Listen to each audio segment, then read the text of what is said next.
thank you for joining me today on our weekly press conferences from the North Carolina Democratic Party. Just want to start off with one basic premise. We are the party of prosperity, and our opponents who are currently running things on Jones Street, they are the party of austerity. We want to make things better for people in their communities. We want to improve their lives. We're all about prosperity, and they seem to be only about austerity. Let's start right into Medicaid expansion. Governor McCrory and the GOP legislature have backed themselves into a corner regarding Medicaid expansion in this state. This week, the legislature is expected to send Governor McCrory their radical proposal banning Medicaid expansion under the Affordable Care Act, something that will be not good for the communities in North Carolina. As we know and have discussed before, this proposal will severely damage the uninsured in the state and restrict access to affordable health care for North Carolinians. The list of Republican governors, however, across the country who are supporting Medicaid expansion continues to grow. We're hearing from the likes of Arizona's Jan Brewer. As you recall, Jan Brewer had the guts to stand up to President Obama and shake her finger in his face, and yet even she is supporting Medicaid expansion. We're hearing from Michigan's Rick Snyder and even Tea Party darling Florida Governor Rick Scott, who are saying that expanding access to Medicaid for the poor and the uninsured is the right thing to do for Americans. Nevada Governor Brian Sandoval, the first Republican governor to support Medicaid expansion, said last December, "All in all, it makes the best sense for the state to opt in." Now think about that. A fellow peer of Governor McCrory is essentially saying this program makes sense. Last week, Ohio Governor John Kasich said, "I've got to tell you, I can't look at the disabled, I can't look at the poor, I can't look at the mentally ill, I can't look at the addicted and think we ought to ignore them." Governor McCrory, why are we ignoring him in North Carolina? Conservative Governor of North Dakota Jack Dalrymple also expressed, "We try to leave the politics out in the hallway when we make decisions. In the end, it comes down to, are we going to allow your people to have Medicaid money that comes at no cost, or aren't you?" Again, I ask Governor McCrory, are we going to let our people have access to something at no cost that benefits them? Now, these are Governor McCrory's counterparts from across the country standing up for what's best for the people and expanding access to health care, and some are hailing from states that are far more conservative than our own. Let's not forget, in North Carolina, hundreds of thousands of North Carolinians voted for Democrats last fall.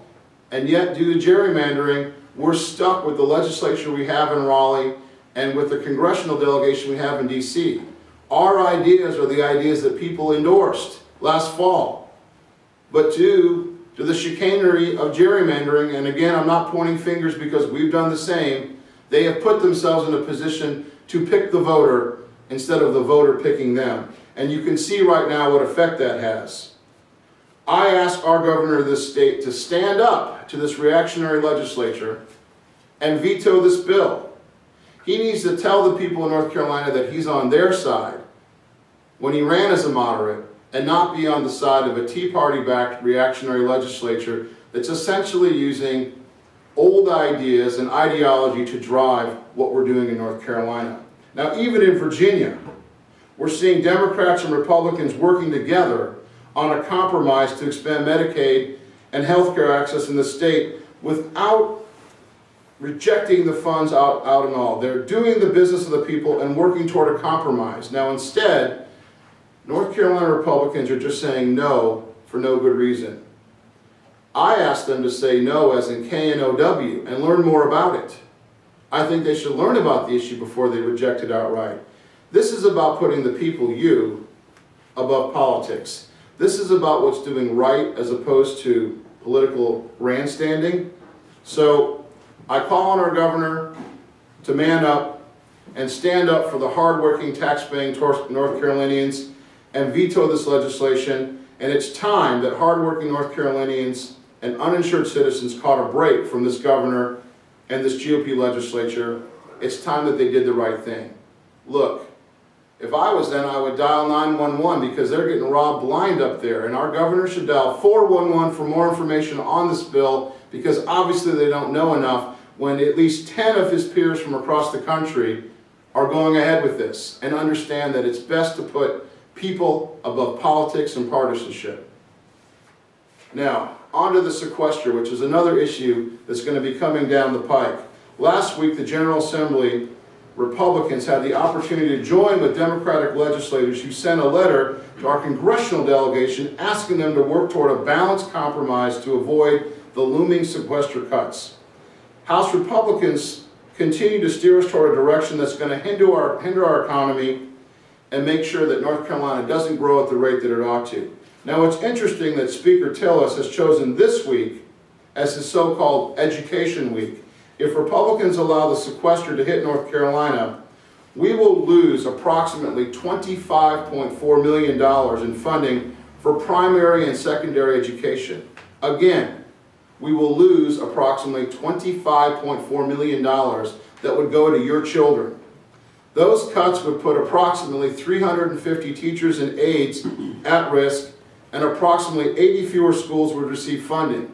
Schools that are in your community.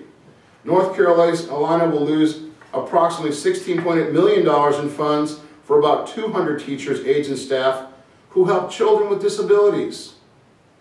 Head Start and Early Start services, an avenue for critical early education in the state, will see approximately 1,500 children eliminated from those programs. Additionally, around 1,150 fewer low-income students in our state would receive aid to help them with rising college costs, and up to 900 fewer students will be able to get work-study jobs that help them pay for college.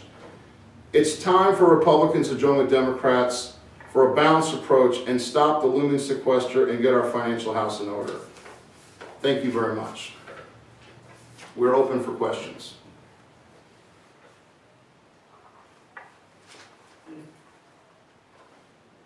If there are no questions, the press conference is over. Do you have any response to Robin Hayes' call for an investigation of Blueprint NC? Mr. Hayes, as in the chair of the Republican Party? Yes, sir. Yes, as a recently elected chair, I know nothing about the secret Blueprint strategy document and did not learn about it until I read it in the newspaper. But let me just say this. The Democratic Party, under my leadership, is not about attacking individual Republican leaders. Our strategy is transparent and open for anyone in North Carolina to read or hear. We consider all the Republican elected officials to be marching in lockstep with John Locke's Civitas playbook, from the governor to Speaker Tillis to Mr. Berger and the Republican legislatures. The only battle we plan to engage in is an open battle of ideas.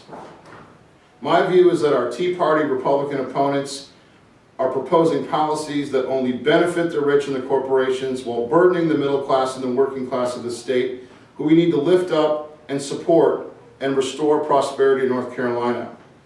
Because, as I said before, we are the party of prosperity, not the party of austerity. They are proposing an austerity economy where they have the answers to every problem in our state faces before they've even studied the source of the problem. So anyone who has heard it remembers tax cuts, cutting out needed services, investments, and deregulation. No matter what the question is, that's the answer. The failure of this austerity economy and its philosophy has already been demonstrated across the ocean in Great Britain. It doesn't work.